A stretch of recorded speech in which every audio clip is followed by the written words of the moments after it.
अरे कहो देवर बबुआ, यहाँ कैसन मुँह फुला के बैठल बड़ा हो? का बताइए भौजी, का भयल? तो हमार दुख विपद जान के का करबो। काहे कुछ तो कह सकीला, भौजी बानी न रहुआ के। तो का करी, घनश्याम भाई जवन हमार बियाह कराए के फंसा देलो, हमार जिंदगी नाश हो। जेकर बियाह करावे न उ नासे हो जाला। जाना तू हमार विपद सुनाई सुना कि ऐसन मिलल बा में हारिया, अरे बाप रे बाप।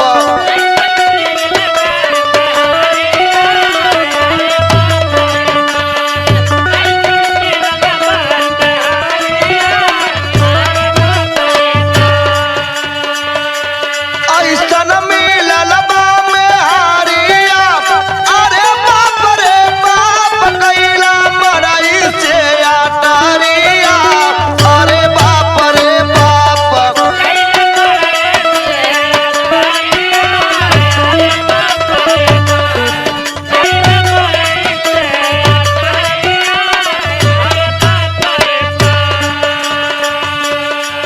ऐसन कवन काम कर देले बाजी कि इतना परेशानी आ गई बारे हुआ के? ए भौजी, बोला। हमरे मेहरारू में बहुत खासियत हो। कवन खासियत है जी? सुना बोली।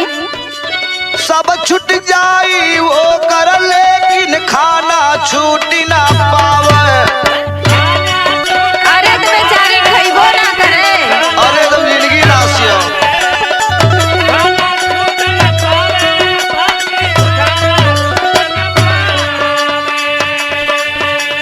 तनिको कम बेसी हो खाना, हम पर रोब जमावे वो कर पेट बापो खारिया, अरे बाप रे बाप।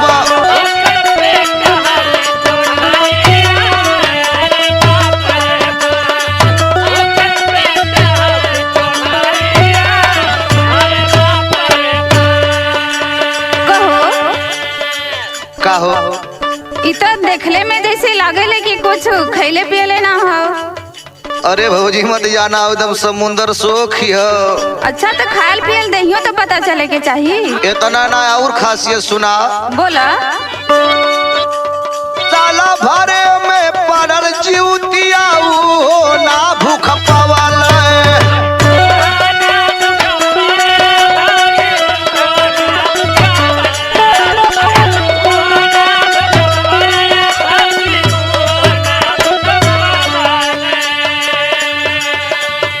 अच्छा हाँ। यो परेशानी बाका। हाँ, साल भर में एक बार जीवतिया के त्योहार वाला। अच्छा वो भूख ना बोले। जाना तू का कैला? का कैले हो?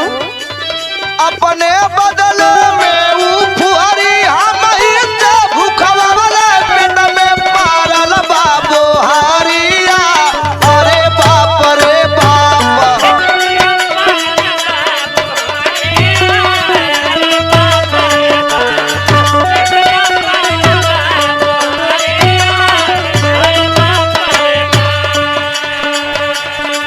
तो देखला के बाद पता चला था कि रहुए के गलती बा। ए भौजी, बोला। अगर यही तरह रही है ना, हम्म। हम भगवान से मनाइला, हे भगवान अच्छा जे के मेहरारू दिया ऐसा मत दिया। अच्छा नहीं जानो तो का होई? का हुई हो?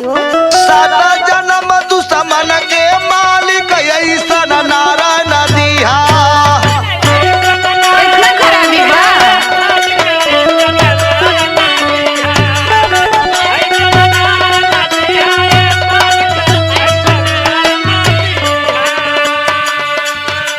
जाना तू, बोला। अगर यही तरह है तो हम करब का करबो? ता सुनबा ता सुनिला भगवान पाप दोष कुललिया, देखब पोखराया नारिया, अरे बाप रे बाप।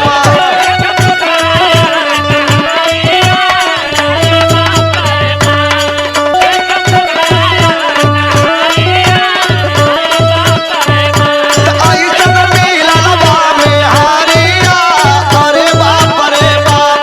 ऐसन मिलल बा में हारिया, अरे बाप रे। काजू बादाम खियावा कुल दुख दूर हो जाई हो। अरे भौजी तो ही चलियो, तू तो ही के खियाई।